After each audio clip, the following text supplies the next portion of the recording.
Mengelola diri rohani di tengah pandemi, suatu tema yang luar biasa ya. Pertanyaannya, kenapa kita perlu memperhatikan hal-hal rohani ya di dalam kehidupan kita? Kejadian 1 ayat 1 mengatakan, pada mulanya Allah, begitu ya. Jadi Alkitab kita itu dimulai dari Allah ya. Alkitab kita tidak memulai dari pada mulanya manusia, atau tidak dimulai ya, Alkitab kita tidak dimulai dari pada mulanya alam semesta, tidak dimulai dengan pada mulanya bintang-bintang ya, tetapi Alkitab kita mencatat bahwa pada mulanya Allah. Jadi penyebab segala sesuatu ya di dalam kehidupan kita ya, itu adalah Allah. Allah yang seperti apa yang ada di dalam Alkitab? Allah yang merupakan Allah pencipta alam semesta, itu adalah Allah yang begitu baik. Ya. Kenapa kita bisa mengatakan begitu baik? Karena Allah menciptakan manusia itu di akhir ya, puncak dari penciptaan, setelah segala sesuatu yang diperlukan manusia itu ada. Bayangkan kalau kita misalnya ya melihat ketika Allah menciptakan urutan. Allah menciptakan manusia itu pertama kali, baru kemudian diciptakannya terang, ya, baru diciptakannya hewan-hewan, baru diciptakannya tumbuhan, begitu ya. Betapa sengsaranya kita, gitu. Ya, karena kebaikan Tuhan itulah Tuhan menyiapkan segala sesuatu. Lalu ketika semua sudah tersedia, baru Allah menciptakan manusia. Saudara yang dikasihi oleh Tuhan, ajaib ya ketika Tuhan menciptakan segala sesuatu. Ketika Allah ingin menciptakan tumbuhan, apa yang Dia lakukan? Yang Dia lakukan adalah Dia berfirman ya kepada tanah. Kejadian 1 ayat 11 mengatakan, hendaklah tanah menumbuhkan tunas-tunas muda. Jadi ketika Dia menginginkan adanya tumbuhan, Dia berfirman kepada tanah. Ya, karena tanahlah sumber ekosistem atau sumber tumbuhan itu bisa hidup. Lalu apa yang terjadi ketika Dia ingin menciptakan ikan-ikan? Dia berfirman kepada air. Ya. Kenapa? Ya, kita bisa melihat Kejadian 1 ayat 20. Hendaklah dalam air, gitu ya. Dia berfirman kepada air. Hendaklah dalam air berkeriapan makhluk yang hidup dan mengelola burung. Hendaklah burung berterbangan di atas bumi melintasi cakrawala. Jadi ketika Dia ingin menciptakan ikan, Dia berfirman kepada air. Kemudian ketika Dia ingin menciptakan binatang-binatang ya, yang besar ataupun yang kecil, Allah berfirman, ayat 22 mengatakan, berfirmanlah Allah, hendaklah bumi ya mengeluarkan segala jenis makhluk yang hidup, ayat 24. Jadi di sini kita melihat ketika Allah ingin menciptakan tumbuhan, Dia berfirman kepada tanah. Ketika Dia ingin menciptakan segala makhluk di dalam air, Dia berfirman kepada air. Ketika Dia ingin menciptakan binatang, Dia berfirman kepada tanah, kepada bumi. Pertanyaannya, ketika Dia menciptakan manusia, Dia berfirman kepada siapa? Atau berfirman kepada apa? Kita melihat Kejadian 1 ayat 26, Dia berkata, baiklah kita menjadikan manusia menurut gambar dan rupa kita. Artinya baiklah kita. Artinya Allah berfirman kepada dirinya sendiri. Nah, ini satu hal yang menarik. Jadi kalau tadi tanah itu adalah ekosistem hidup dari tumbuhan, air itu adalah ekosistem hidup dari ikan-ikan, bumi itu adalah ekosistem hidup dari binatang-binatang. Artinya tumbuhan nggak bisa hidup dari tanah. Ikan-ikan tidak bisa hidup dari air. Ya. Binatang tidak bisa hidup tanpa bumi. Ketika dia menciptakan manusia, dia berfirman kepada dirinya sendiri, artinya manusia tidak bisa hidup tanpa Allah. Ya. Jadi manusia itu tidak bisa hidup tanpa Allah.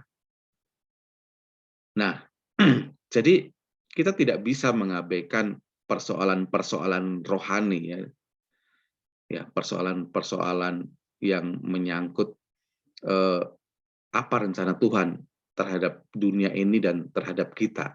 Kita tidak bisa mengabaikan itu. Nah, sepanjang Alkitab, Allah selalu berbicara. Ya, dia berbicara kepada Adam dan Hawa. Dia berbicara kepada Nuh. Dia berbicara kepada Abraham. Dia berbicara dan menemui Yakub. Dia berbicara dan menemui Musa. Dia berbicara menemui nabi-nabi. Dan terakhir dia berbicara dan menemui manusia di dalam diri Yesus Kristus.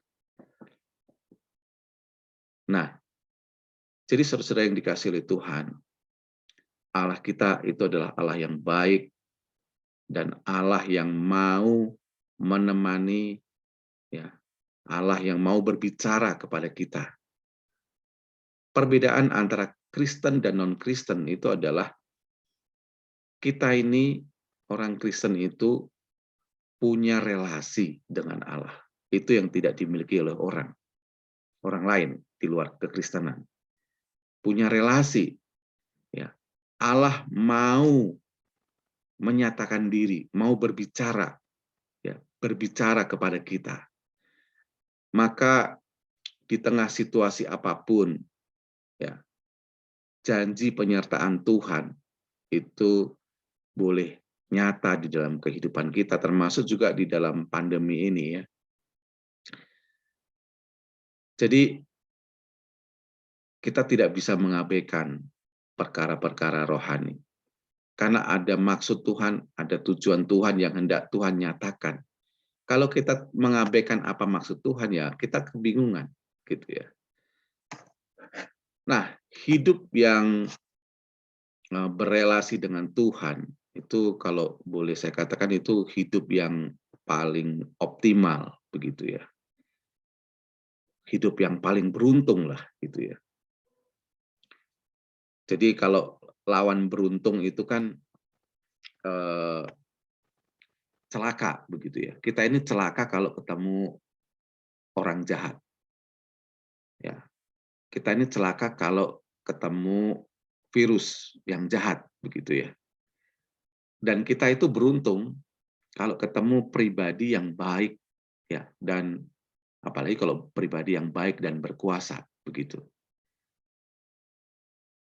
Orang pintar bisa mengalahkan orang bodoh, atau boleh dikatakan orang bodoh itu kalah sama orang pintar. Tetapi orang pintar kalah dengan siapa? Kalah sama orang beruntung. Gitu. Orang pintar itu kalah dengan beruntung. Ya, meskipun dia pintar seperti apa, kalau dia nggak beruntung juga nasibnya kurang baik, begitu ya. Jadi bagaimana kita bisa beruntung? Ya, beruntung itu ketemu dengan pribadi yang baik dan berkuasa. Pribadi yang baik itu mau menolong. Ya, pribadi yang baik itu mau memberi yang terbaik buat kehidupan kita. Jadi katakanlah kita punya lulus nanti dengan IPK 4, begitu ya.